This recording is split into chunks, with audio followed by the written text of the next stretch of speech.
Assalamualaikum warahmatullahi wabarakatuh. Halo semuanya, perkenalkan nama saya Doni Putra Kusuma dengan NPM 2411011131.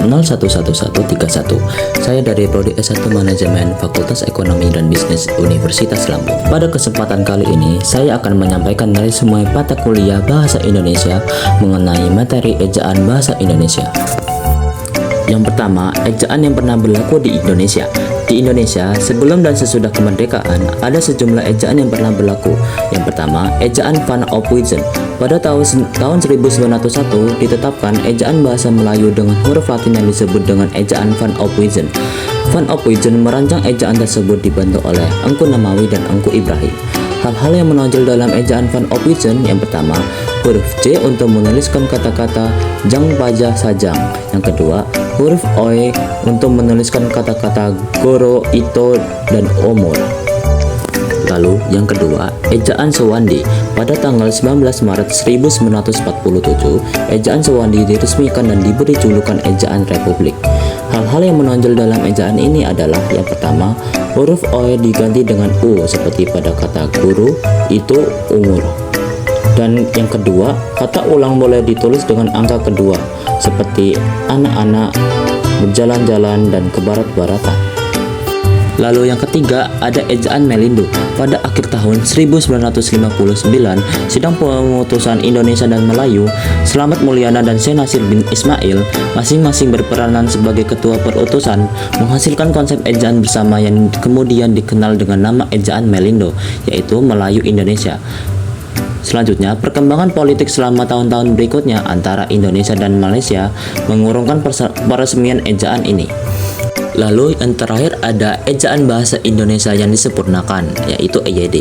Pada tanggal 16 Agustus 1972, Presiden Republik Indonesia meresmikan pemakaian ejaan bahasa Indonesia berdasarkan keputusan Presiden nomor 57 tahun 1972.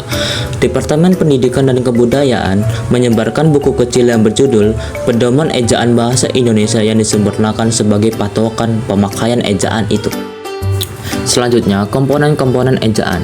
Materi ejaan ini disalin dari lampiran Peraturan Menteri Pendidikan Nasional Republik Indonesia Nomor 46 Tahun 2009 tentang Pedoman Umum Ejaan Bahasa Indonesia yang disempurnakan. Ada 4 hal pokok yang disajikan terkait dengan ejaan, yakni yang pertama, pemakaian huruf, kedua, penulisan kata, tiga, pemakaian tanda baca, dan keempat, penulisan unsur serapan. Pemakaian huruf meliputi penggunaan. Yang pertama, huruf abjad. Huruf abjad merupakan kumpulan huruf berdasarkan urutan yang melambangkan bunyi untuk menuliskan bahasa. Huruf abjad berjumlah 26. Huruf A, B, C, D, F, G sampai dengan Z. Lalu yang kedua, huruf vokal. Huruf vokal terdiri atas huruf A, E, I, O, dan U. Yang ketiga, ada huruf konsonan. Huruf konsonan adalah huruf-huruf dalam rangkaian huruf alfabet yang tidak bervokal dan disebut juga huruf mati, yaitu huruf B, C, D, F, G, H, J, K, L, M, N, P, Q, R, S, T, V, X, Y, dan Z. Lalu yang keempat ada huruf diftong. Di dalam bahasa Indonesia, diftong dilambangkan dengan ai, au, dan oi. Kelima, gabungan huruf konsonan.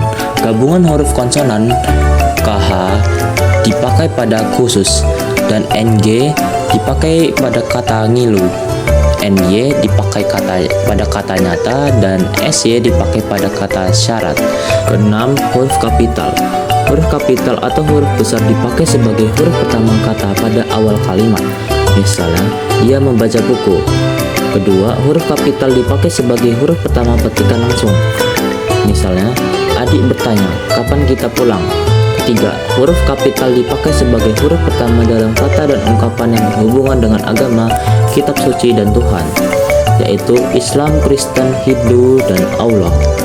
Keempat, huruf kapital dipakai sebagai huruf pertama nama gelar kehormatan, keturunan, dan keagamaan yang diikuti nama orang.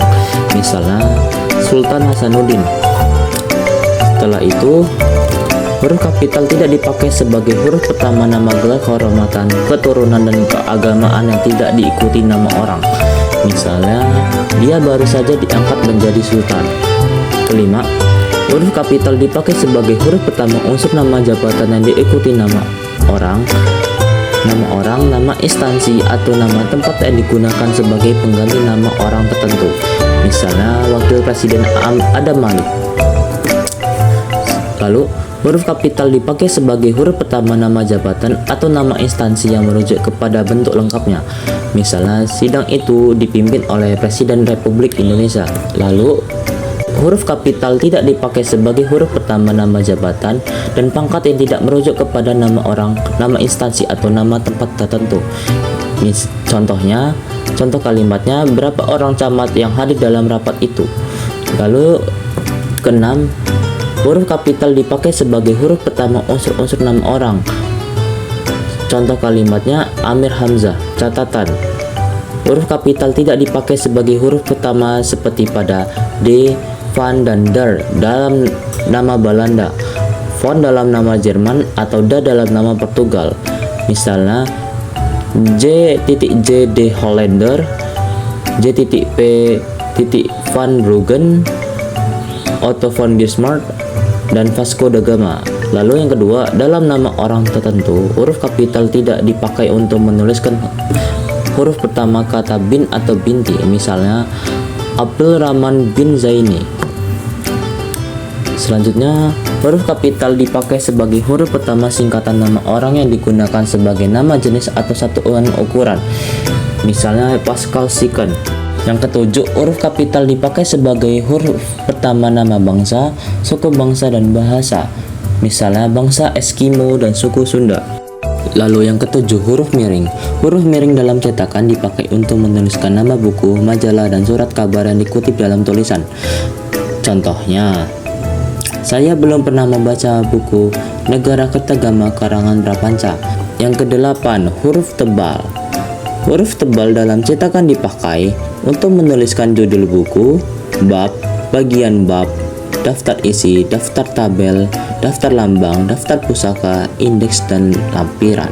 Misalnya, judul, habis gelap terbitlah terang, bab 1 pendahuluan, bagian bab 1.1 latar belakang masalah, 1.2 tujuan, daftar, indeks, dan lampiran, daftar isi, daftar tabel, daftar lambang.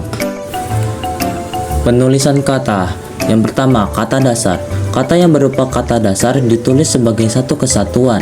Misalnya, ibu sangat mengharapkan keberhasilanmu. Kedua, kata turunan.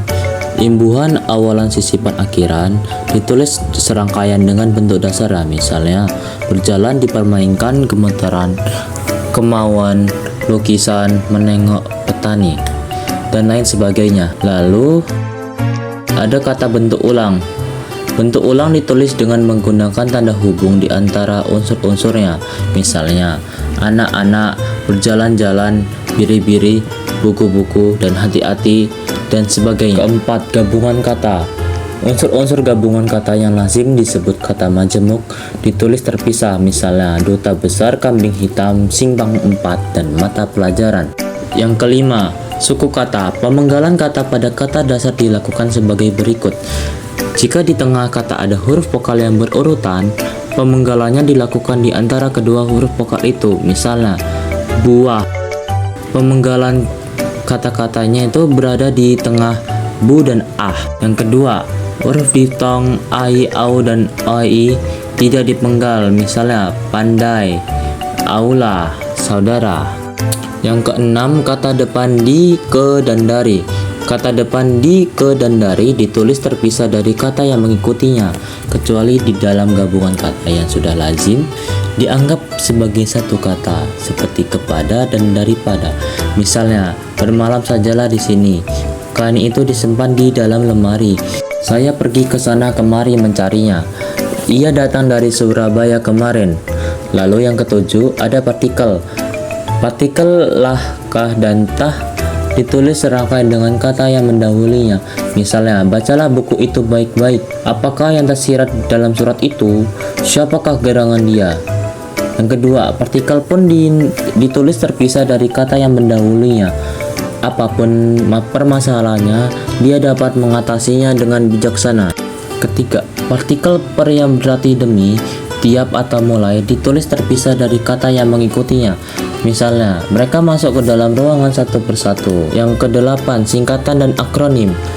Yang pertama, singkatan ialah bentuk singkat yang terdiri atas jadi singkatan nama orang, nama gelar, sapaan, jabatan, atau pangkat diikuti dengan tanda titik di belakang tiap-tiap singkatan itu. Misalnya, Ahmad Nasution, H. Amit, W.R. Supratman. Kedua, singkatan nama resmi lembaga pemerintah dan ketatanegaraan, badan atau organisasi, serta nama dokumen resmi yang terdiri dari gabungan huruf awal kata ditulis dengan huruf kapital dan tidak diikuti dengan tanda titik. Misalnya DPR, itu tidak dipakai tanda titik belakangnya. Dan PBB belakangnya tidak memakai tanda titik. Lalu selanjutnya, singkatan kata yang berupa gabungan huruf diikuti dengan tanda titik. Misalnya JML, Kapada, disingkat menjadi Kapada. Jadi singkatannya itu memakai tanda titik. Lalu akronim. Akronim ialah singkatan dari dua kata atau lebih yang diperlakukan sebagai sebuah kata. Akronim nama diri yang berupa gabungan huruf awal unsur-unsur nama diri ditulis seluruhnya dengan huruf kapital tanpa tanda titik. Misalnya LIPI, LAN, itu tidak memakai tanda titik belakangnya. Lalu akronim nama diri yang berupa singkatan dari beberapa unsur ditulis dengan huruf awal kapital. Misalnya Bulog, Bapenas, itu memakai kapital dalam awal hurufnya. Selanjutnya, akronim bukan nama diri yang berupa singkatan dari dua kata atau lebih ditulis dengan huruf kecil, yaitu Pemilu, Iptek, Rapim. Mereka semua itu memakai huruf kecil. Kesembilan, angka dan bilangan. Bilangan dapat dinyatakan dengan angka atau kata. Angka dipakai sebagai lambang bilangan atau nomor. Di dalam tulisan lazim digunakan angka Arab atau angka Romawi. Angka Arab itu 0, 1, 2, 3, 4 sampai 9. Angka Romawi memakai angka Romawi pada umumnya. Lalu bilangan dalam teks yang dapat dinyatakan dengan satu atau dua kata ditulis dengan huruf, kecuali jika di bilangan itu dipakai secara berurutan seperti dalam perincian atau pemaparan. Misalnya, koleksi perpustakaan itu mencapai 2 juta buku. Kata 2 juta buku itu memakai kata biasa atau huruf. Selanjutnya, di antara 72 anggota yang hadir, 52 orang setuju, 15 orang tidak setuju, dan 5 orang tidak memberikan suara. Bilangan 72, 52, 15, dan 5 tidak ditulis menggunakan huruf. Yang ke-10, kata gantiku, kau, ku, mu, dan nya. Kata gantiku dan kau ditulis serangkai dengan kata yang mengikutinya, sedangkan kataku, mu, dan nya ditulis serangkai dengan kata yang mendahulunya. Misalnya, buku ini boleh kau baca, bukuku, bukumu, dan bukunya tersimpan di perpustakaan. Rumahnya sedang diperbaiki. Dengan catatan, kata ganti itu, kumu, dan nya dirangkaikan dengan tanda hubung apabila digabung dengan bentuk yang berupa singkatan atau kata yang diawali dengan huruf kapital. Misalnya, KTP-mu. Setelah kata KTP dipakai tanda hubung untuk menghubungkan katamu. Lalu yang ke-11, kata si dan sang. Kata si dan sang ditulis terpisah dari kata yang mengikutinya. Misalnya, surat itu dikembalikan kepada si pengirim. Toko itu memberikan hadiah kepada si pembeli. Jadi kata si dan pembelinya itu dipisah dengan catatan huruf awal si dan sang ditulis dengan huruf kapital. Jika kata-kata itu diperlakukan sebagai unsur nama diri, misalnya, harimau itu marah sekali kepada sang kelinci. Mungkin cukup sekian yang bisa saya sampaikan mengenai materi ejaan bahasa Indonesia. Kalau ada salah kata dalam pengucapan, saya mohon maaf. Wassalamualaikum warahmatullahi wabarakatuh.